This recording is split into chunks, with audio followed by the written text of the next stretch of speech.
Sir, मेरा विश्वास कीजिए, जो मैं कह रहा हूँ वो सच है। ये सिर्फ तुम्हारा वहम है अजीत, और तुम तो वहम का शिकार तब से थे जब तुम घर से चले थे। मेरा कहा मानो तो अपने पंडित जी की माला जपना। अरे मजाक मत करो, इसके जख्म झूठ बोल रहे हैं क्या? The place is haunted। अजीबोगरीब चीजें देखने को मिल रही। जी अब मैं यहाँ नहीं रहूंगा, बिल्कुल नहीं रहूंगा। Vicky, we are leaving। चल जल्दी जल्दी जल्दी। क्या हुआ डैडी? क्या जरूरी है कि हर बात में तुझे बताऊं? सामान जीप में रख, हम लोग वापस जा रहे हैं। अरे मेरी बात तो... क्या सुनूं तेरी बात? तू मेरी बात सुनता नहीं। We are leaving। समझे? We all leaving, you understand? Yes। We all going।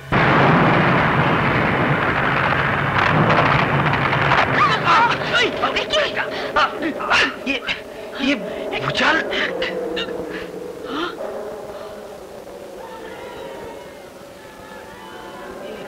आवाजें कहां से आ रही है?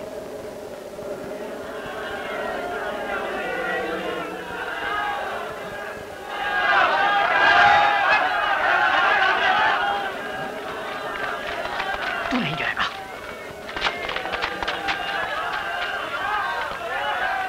सर, लगता तो कुछ ऐसा है कि लोग खंडर के बारे में कुछ कह रहे हैं।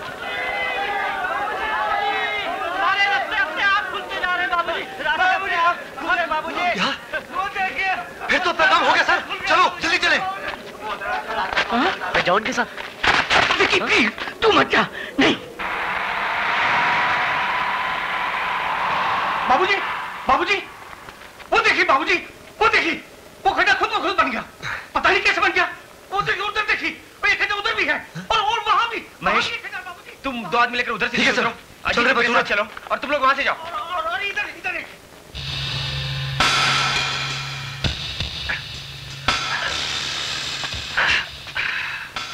अजी संभल के। क्या गर्मी है यहाँ। हाँ सर, वाकई काफी गर्म है।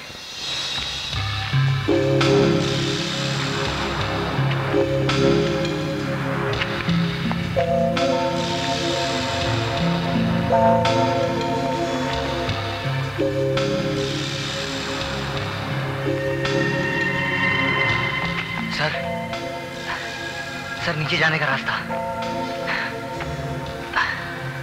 सर मैं पहले जाता हूँ। ओके, लेट मी गो सर।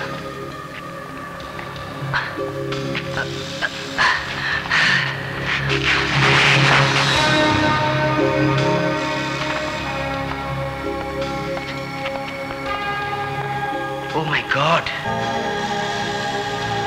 अजीब बात है। क्या हुआ सर? हजारों सालों से ये जगह जमीन के नीचे दबी हुई है, लेकिन कोई वेजिटेशन नहीं, घास फूस कीड़े मकोड़े कुछ होना चाहिए। सर इधर देखिए।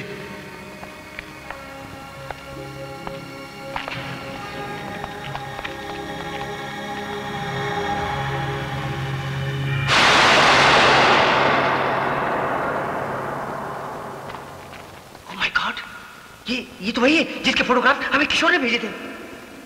सर किशोर तो नीचे आया नहीं था, फिर उसके फोटोग्राफ्स उसने कैसे लिए? सर जल्दी आइए, एक अजीब चीज है यहाँ, जल्दी आइए सर। आओ मेरे साथ। साहब। क्यों है पंडित? देखो देखो। ढूंढ लिया? अरे महेश, हीरे जवाहरात से जुड़ी फोटो देखो तो।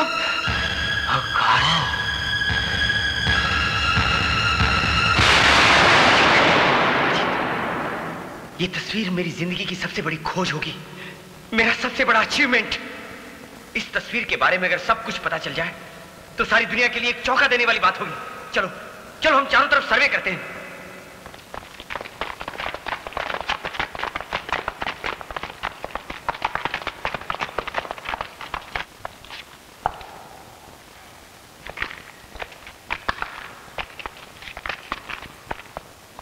अजीत साहब, वो दरवाजा खुला लगता है।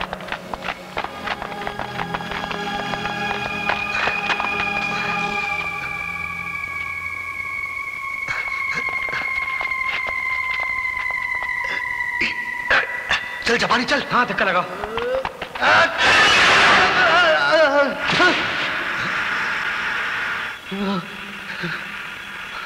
क्या कहा? हिलना नहीं।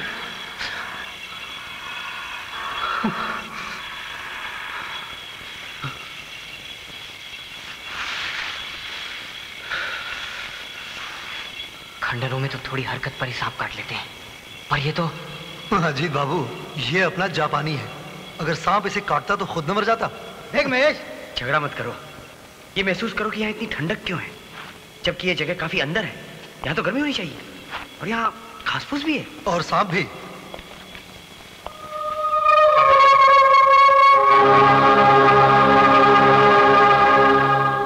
ऐसा लगता है कि ये उस लड़की की माँ है। वाह, राजकुमारी उस हीरे जवाहरात के महल में और माँ इस कोने में। लगता है कि उस जमाने में भी बच्चे मामा को बुढ़ापे में बाहर फेंक दिया करते थे। Mahesh, behave yourself. Sorry sir. Sir, ये तो साबित हो गया किशोर नीचे नहीं आया था, वरना वो इस तस्वीर की धूल को साफ कर देता। तुम ठीक कह रहे हो अजीत, उसकी तस्वीर भी भेजता और इसके बारे में खबर भी करता तो किशोर।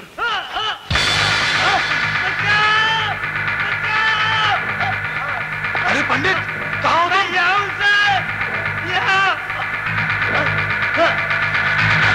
ये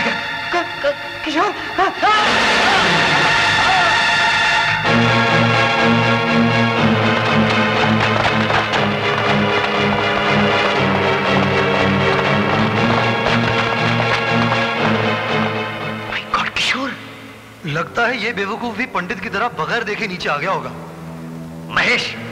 सर, मैं सर्वे करता हूं।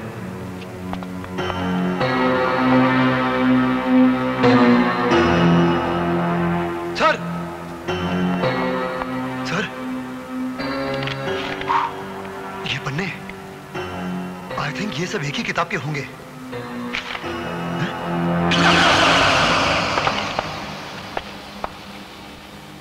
सर, शायद इन्हीं महाशय ने एक किताब लिखी है। Shut up. Sorry sir. इस किताब के पन्ने इकट्ठे कर लो। शाका, अनवर, किशोर की बॉडी नीचे उतारो।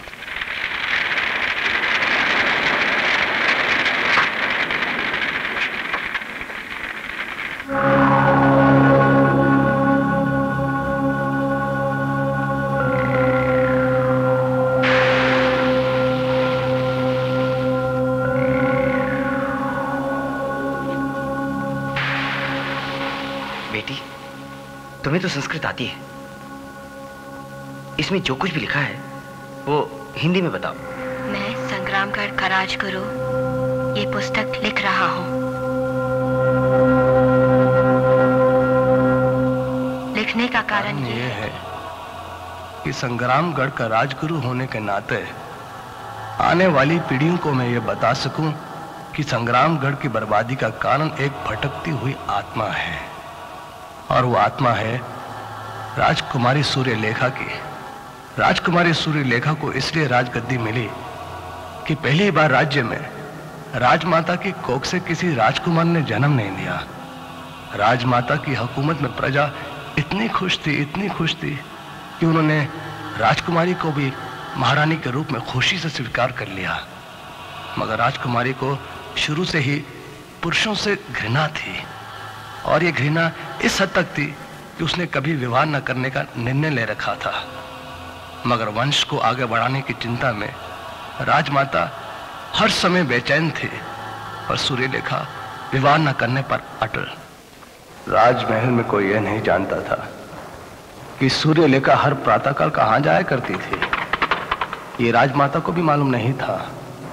न्याय के इस मंदिर के बाहर वो उस काली गुफा में जाती थी जहां उसने ऐसे ऐसे दरिंदे पाल रखे थे जो उसकी तरफ शादी का हाथ बढ़ाने वाले हर इंसान को चीर फाड़ कर रखते हैं।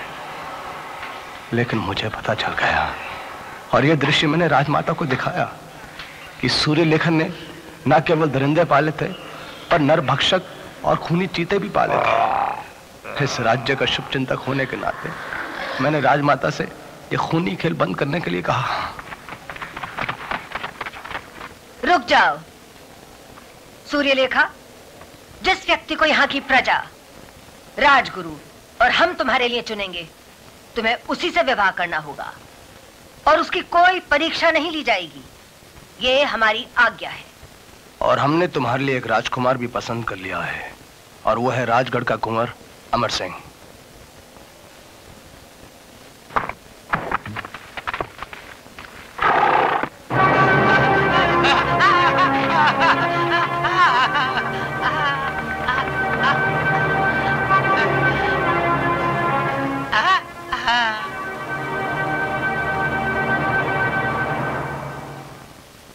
विश्वास है कि आपने मुझे अपने दिल में बिठा लिया होगा। हाँ, यह सच है, मुझे आपसे प्रेम हो गया है।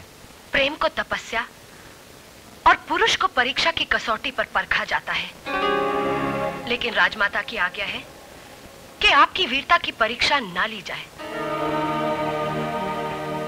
मैं आपके लिए कोई भी परीक्षा देने को तैयार हूँ। मगर सूर्यलेखा ने अपनी चतुराई से राजमाता की आज्ञा का भ्रम भी रख लिया और विवाह के दावेदार अमर सिंह को परीक्षा की भट्टी में भी ठोक दिया।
नरभक्षक की वो बाहें जो चट्टानों को भी चूर चूर कर दिया करती थी। अमर सिंह ने उन बाहों का घेरा तोड़ने की बहुत कोशिश की, मगर सफल ना हो सका और उसने नरभक्षक की बाहों में तड़प तड़प कर दम तोड़ दिया। सूर्यलेखा जहरीली मुस्कुराहट के साथ चली गई और पीछे छोड़ गई अमर सिंह की लाश। अमर सिंह की मृत्यु ने संग्रामगढ़ के सर्वनाश में पहली चिंगारी का काम किया। Click on the bell icon to get regular updates from Venus. For more entertainment, log on and subscribe to www.youtube.com/venusmovies.